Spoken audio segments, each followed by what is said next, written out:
Part 1. The Value of Life, or Freedom of Choice. This section is designed to challenge the listener to fully appreciate the gift of life. The freedom to exist, to move around and see and think and feel is impossible to quantify because there's nothing of more value other than the gift of life itself that we know of in our experience. Now, some of the reasons life is undervalued have to do with past trauma and violence that have occurred in the history of the human race and continue to persist, such as war.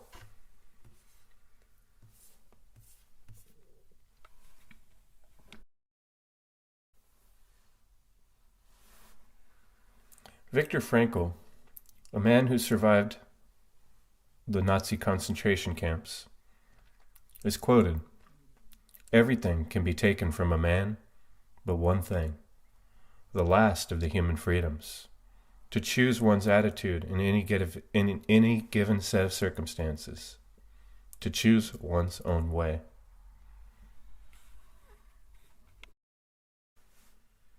A very important concept exists between freedom and choice.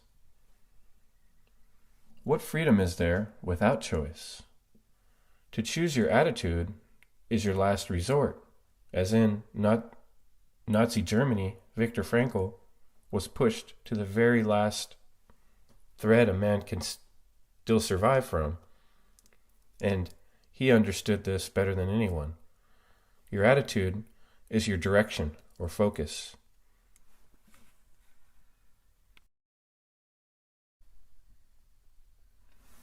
Viktor Frankl's book, Man's Search for Meaning, tells the story of Viktor's horrific experience in the hands of the Nazis, losing his entire family, mostly to the gas chambers.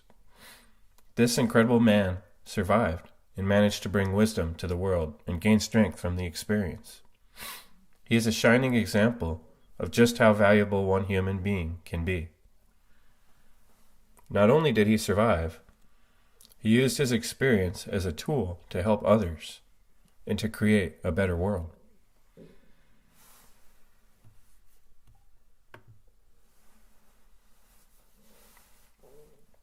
Next, I'm going to show you an excerpt from a documentary about the Nuremberg trials.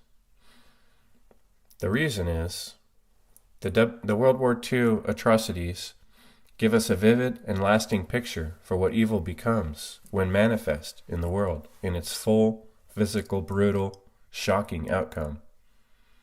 What is truly important is to recognize the incredible value of every single soul and every part of life, because it is all part of what you are. We are interconnected with each other. Every other human being on this earth is part of one family of beings. A wise human would not cut off his own finger or toe. To cause harm to other humans is akin to cannibalism. No one should want destruction of their own species.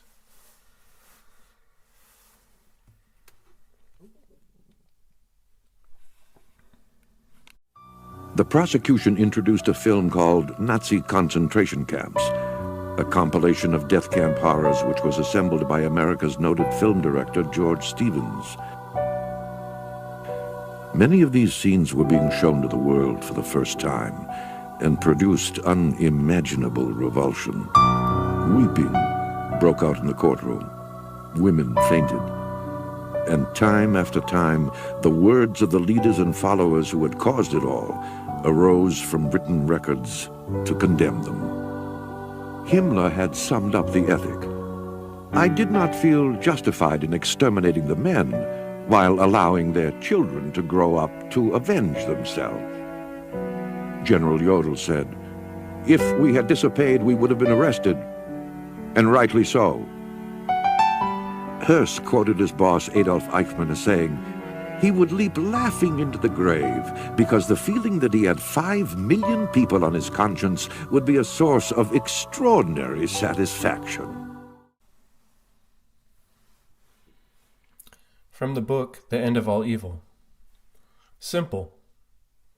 Truth is always simple. All people recognize truth because all people are intelligent beings.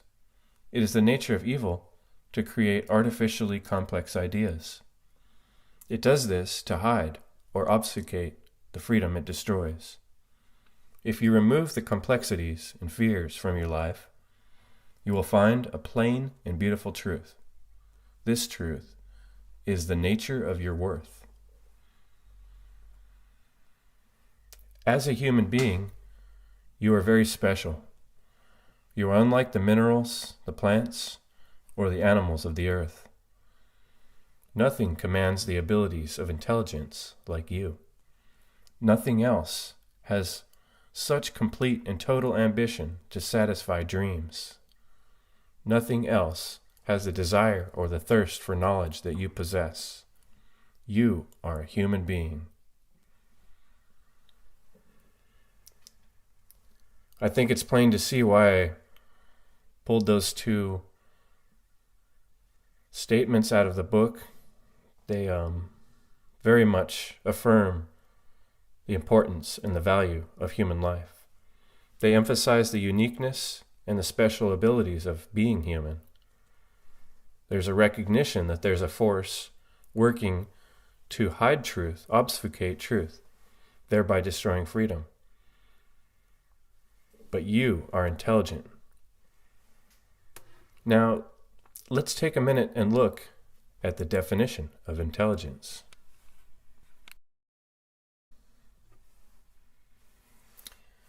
The highest faculty of the mind, the capacity for comprehending general truths, to choose, collect, gather. I pulled this answer someone put on Quora because I liked the look at the etymology and the idea that intelligence could be interpreted to mean read between the lines. And as you can see below, I pulled out of an etymology the root gen. This is important because intelligence is often looked at to mean only smart or only logical. But this word means much more. This word describes the usage of the holistic brain.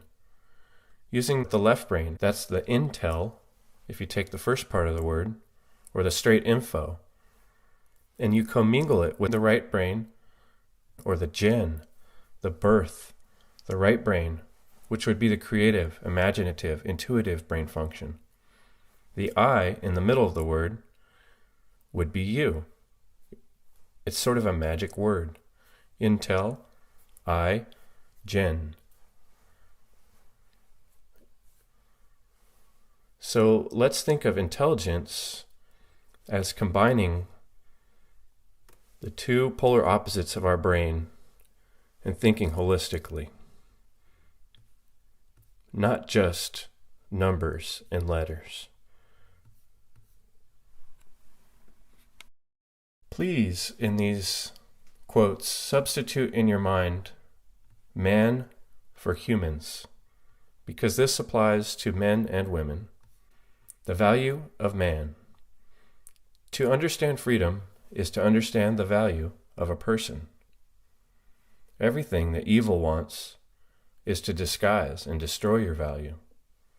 All authority is created by evil men to disguise your worth. To understand your own worth is to understand the nature of liberty. Jeremy Locke, The End of All Evil. Have you ever considered that there is an active force at work in your life trying to disguise your worth? It's certainly not something that would be seen or found if you were not looking for it. What things destroy the value of individual life? In our consciousness, our conscious mind, in our actions, the things we do, what erodes the value of human life? One thing I notice Television shows with lots of death for fun is one example. Dangerous vehicles. Foods with toxins that kill hundreds every year. Sugar is a hidden killer that is rarely mentioned anywhere. Look what it does to people and how it fills hospitals with problems and wasted time. These are things that are silently destroying the value of life. There are so many of them. Here are just some amazing facts to think about. I just pulled these off of random searches on the internet. They would need to be verified, but they just point to how amazing your body is. Your body is your kingdom. Think of all the technicians and architects working on rebuilding your complex organ fabrics and all the chemicals moving around inside of these tunnels in your veins. Who are these intelligent chemists and laborers being sent like electrical senses on the internet of your body's pathways and neural networks, all under your command? 40,000 bacteria in the human mouth. Each person has around 2,000 taste buds. The human eye can distinguish 10 million different colors. The human brain has the capacity to generate 23 watts of power. Blood vessels that are present in the brain are almost 100,000 miles in length. There are 100 billion neurons present in the brain.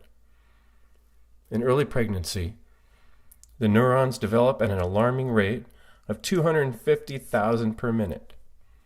All this to say, one human life is of immeasurable value.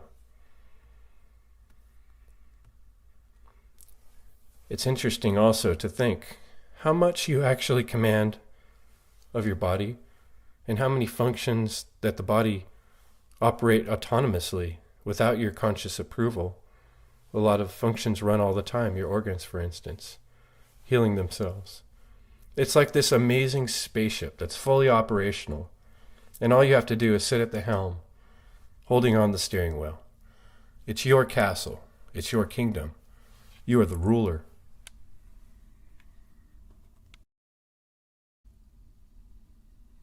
A quote attributed to Gandhi: "Freedom is not worth having if it does not include the freedom to make mistakes." Notice the parallel to the quote from Viktor Frankl, to choose one's own way. When you think of a truly amazing human being, you realize the incredible power of one individual. Gandhi's philosophy affected an entire country and left a lasting impression on the world.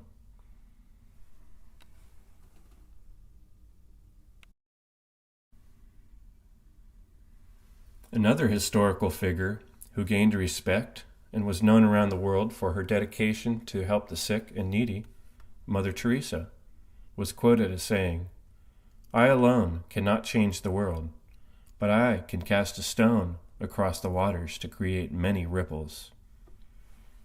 If Gandhi or Mother Teresa had not had the free will to make their own choices, how could they have helped others? And how could they have affected so much change in the world?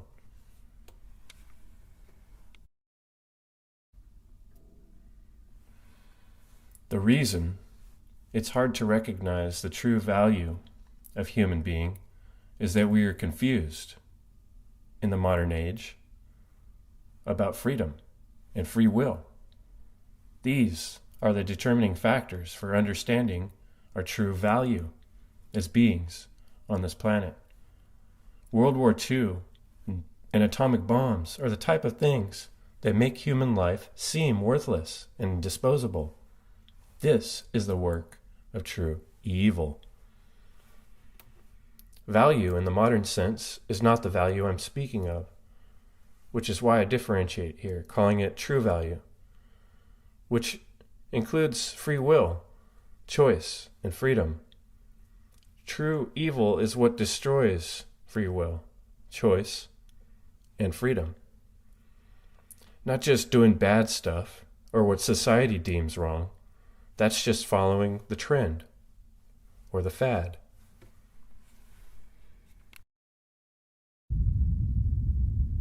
I have a bit of homework for you. I'd like you to look this up for yourself. What's a modern estimate of the United States of America? How many bombs we drop every day under the current administration? That's your hard-earned money blowing shit up. Twice every TV show. Every 12 minutes, a bomb falls in one of these countries. All our money going towards death. The sacrifice ritual, performed in ancient times, was chopping heads off every night. How different is that from the destruction that comes from dropping 30,000 bombs a year? How's that peace? And not only the people that are destroyed, but I think about the land, and the plants, and the environment as well. It's destruction of life, and destruction of life is wrong. I'm going to end section 1 with a quote. It is impossible to begin to learn that which one thinks one already knows. Epictetus. And I left that quote because the next section, section 2, part 2, we're beginning to get into some more difficult things, but it's a discussion of good and evil. And it's likely that you think that you already know what good and evil are. Or good and bad. Pretty basic, right? Well, I'm asking you to rethink it and reconsider a slightly different perspective than you've probably heard before. I want to also end by saying the human mind and the body are capable of much more than you and I can conceive of.